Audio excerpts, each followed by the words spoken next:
വളരെയധികം സന്തോഷമുണ്ട്. കാരണം ജയറാമും ഞാനും തമ്മിൽ 10ഓളം സിനിമകൾ നേരത്തെ ചെയ്തിട്ടുണ്ട്. ആ സിനിമകളൊക്കെ തന്നെ വളരെ ശ്രദ്ധേയമായുള്ള സിനിമകളായിരുന്നു. ഞങ്ങൾ ഒരുമിച്ച് വർക്ക് ചെയ്യുമ്പോൾ നല്ലൊരു കെമിസ്ട്രി എല്ലാ സിനിമയ്ക്കും ഉണ്ടാവാറുണ്ടായിരുന്നു.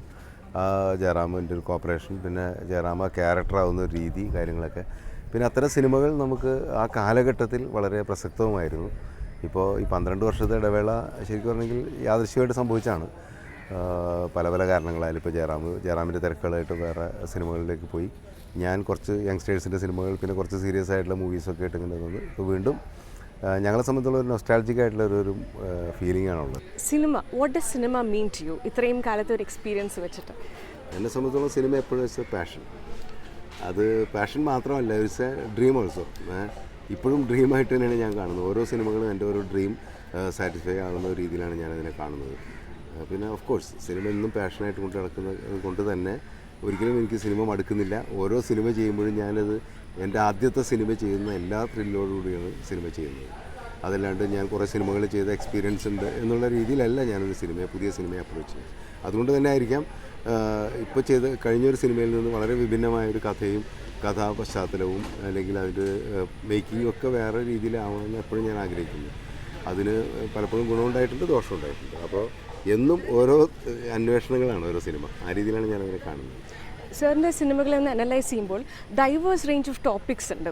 സാധാരണ എല്ലാവരും സ്പെഷ്യലൈസേഷൻ ചെയ്യാനൊരു ടെൻഡൻസി ഉണ്ട്, ഒരു നിഷി ക്രിയേറ്റ് ചെയ്യാൻ ശ്രമിക്കും. അങ്ങനെ ഒരു ടെൻഡൻസി അല്ല, ഒരു ബ്രോഡ് റേഞ്ച് ഓഫ് ടോപ്പിക്സ് ആണ്. അതിനെന്തെങ്കിലും പെർട്ടിക്കുലർ റീസൺ ഉണ്ടോ?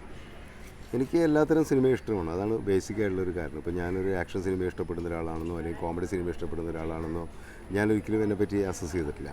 എനിക്ക് എന്നെ സംബന്ധിച്ചോളം നല്ല സിനിമ അത് ഏത് രീതിയിലുള്ളതാണെങ്കിലും, ഇപ്പോൾ കലാമൂല്യമുള്ള സിനിമയായാലും ശരി, എൻ്റർടൈനർ ആയാലും ശരി, ഇഷ്ടപ്പെടുന്ന ഒരാളാണ് ഞാൻ. പിന്നെ സിനിമയിൽ ഞാൻ എപ്പോഴും നോക്കുകയെന്ന് വെച്ച് കഴിഞ്ഞാൽ കഥയാണ്. ആ കഥയിൽ ആ പ്രമേയം വ്യത്യസ്തമായിരിക്കുക എന്നുള്ളതാണ് നോക്കുന്നത്. അല്ലാതെ എനിക്ക് എൻ്റേതായ ഒരു ശൈലിയുണ്ട്, അല്ലെങ്കിൽ എൻ്റെ പ്രേക്ഷകർ സ്വീകരിക്കുന്നത് ഇന്നതരം സിനിമയാണ് എന്നിൽ നിന്ന് പ്രതീക്ഷിക്കുക എന്ന് പറയുന്ന ഒരു കോൺസെപ്റ്റ് ഞാൻ ഒരിക്കലും വെക്കാറില്ല. അത് മിക്കവാറും എല്ലാവരും അങ്ങനെ തന്നെയാണ്. ഇപ്പോൾ ഡയറക്ടേഴ്സ് ആയാലും ശരി, ആർട്ടിസ്റ്റ് ആയാലും ശരി ഒക്കെ പറയുന്നതാണ് എൻ്റെ പ്രേക്ഷകർക്ക് ഇതാണ് ഇഷ്ടം എന്ന് പറഞ്ഞിട്ടൊരു സംഭവം ഞാൻ ഒരിക്കലും ചിന്തിക്കാറില്ല. അങ്ങനെ ഒരു പ്രത്യേക പ്രേക്ഷക സമൂഹം ഉണ്ടെന്ന് ഞാൻ വിശ്വസിക്കുന്നില്ല. നല്ല സിനിമയുണ്ടെങ്കിൽ അത് കാണാൻ ആളുണ്ടാവും. നല്ല സിനിമ ഉണ്ടാക്കുക എന്നുള്ളത് മാത്രമാണ് ഉദ്ദേശം. ഒരു കുസൃതി ചോദ്യം, കമൽ സാറിന് ഏറ്റവും കൂടുതൽ ഇറിറ്റേറ്റ് ചെയ്യുന്ന കാര്യം എന്താണ് ഒരു ഷൂട്ടിംഗ് ലൊക്കേഷനിൽ? ഞാനൊരു ഷോട്ട് എടുക്കുന്ന സമയത്ത് ഞാൻ ഉദ്ദേശിക്കുന്ന സംഭവങ്ങൾ നടന്നില്ലെങ്കിൽ ഇറിറ്റേറ്റഡ് ആവും. അതിപ്പോൾ ആരുടെ ഭാഗത്തു നിന്നായാലും ശരി, ഇപ്പോൾ ഒരു എന്താ പറയുക, സെറ്റിലെ ഏതെങ്കിലും ക്രൂവിൻ്റെ ഭാഗത്തു നിന്നായാലും പ്രൊഡ്യൂസറുടെ ഭാഗത്തു നിന്നായാലും ആർട്ടിസ്റ്റിൻ്റെ ഭാഗത്തു നിന്നായാലും എനിക്കത് മനഃപൂർവ്വമല്ല, അത് ആ നിമിഷത്തെ നമ്മുടെ ഒരു ഇതാണ്. കാരണം ഇത് പെർഫെക്റ്റ് ആകണം, ആ ഷോട്ട് നന്നാവണം, അല്ലെങ്കിൽ ആ സിനിമ നന്നാവണം, സീൻ നന്നാവണം എന്നുള്ളൊരു ആഗ്രഹം കൊണ്ട് സിനിമയെ സംബന്ധിച്ചുള്ള എന്നെ ഏറ്റവും ഇറിറ്റേറ്റഡ് ആകുന്നൊരു മൊമെൻ്റ് അതാണ്. ഒരു സിനിമയുടെ കൺസെപ്റ്റ് കിട്ടിക്കഴിഞ്ഞാൽ how do you go about it?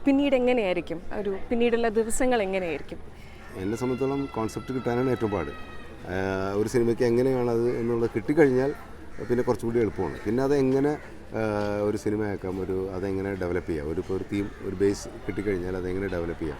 നമുക്ക് പല രീതിയിലും ഡെവലപ്പ് ചെയ്യാം. ഫോർ എക്സാമ്പിൾ, ഇപ്പോൾ നമ്മൾ പെരുമഴക്കാലം എന്ന് പറയുന്ന സിനിമയുടെ കഥ TRS ഒക്കെ എൻ്റെ അടുത്ത് ഒരു സെൻറ്റൻസിലാണ് പറഞ്ഞത്. ഇതുപോലൊരു പത്ര റിപ്പോർട്ട് വന്നു, അതിൻ്റെ അകത്ത് ഗൾഫിൽ വെച്ച്, സൗദി അറേബ്യയിൽ വെച്ച് ഒരു 2 ഫ്രണ്ട്സ് ഒരുമിച്ച് ജീവിക്കുന്നതിൻ്റെ ഇടയിൽ ഒരു ഫ്രണ്ട് വേറെ ഫ്രണ്ടിനെ കൊന്നു.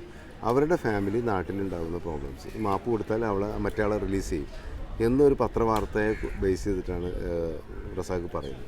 ഇത് നമുക്ക് വേണമെങ്കിൽ അവിടെ സൗദിയിൽ അല്ലെങ്കിൽ ഗൾഫിൽ ഷൂട്ട് ചെയ്യാം. അവരുടെ ആ ഫ്രണ്ട്സിൻ്റെ ലൈഫായിട്ട് അതിന് ഇത് ചെയ്യാം. അതെല്ലാം നാട്ടിൽ നടക്കുന്ന രീതിയിൽ ഷൂട്ട് ചെയ്യാം എന്നൊക്കെയുള്ള പല രീതിയിലേക്ക് നമുക്കത് പോകാം. അപ്പോൾ ഞങ്ങൾ ആദ്യം ആലോചിച്ചത് എന്താണ്, ഗൾഫിലേക്ക് പോകേണ്ടത്. നമ്മൾ ഇവിടുത്തെ ഈ 2 പേരുടെ ഭാര്യമാരുടെ ജീവിതം, അവരുടെ സ്വപ്നങ്ങൾ, അവരുടെ ദുഃഖങ്ങൾ, അതിലേക്ക് നമുക്ക് പോകാം. അതെങ്ങനെ പ്രസൻറ്റ് ചെയ്യാം. അപ്പോൾ അത് സെക്കൻഡ് ഇതാണ്. എങ്ങനെ പ്രസൻറ്റ് ചെയ്യുന്നത് ആലോചിച്ചപ്പോഴാണ് മഴയെക്കുറിച്ച് നമ്മൾ ആലോചിച്ച് ഫുൾ കഥ മഴയത്ത് പറയാം. അപ്പോൾ അത് നമ്മുടെ ഒരു പ്രസൻറ്റേഷൻ്റെ രീതിയിലാണ് വരുന്നത്. ഇങ്ങനെ ഓരോ ഘട്ടങ്ങളിലാണ് ഇത് ഡെവലപ്പ് ചെയ്തിട്ട് വരുന്നത്.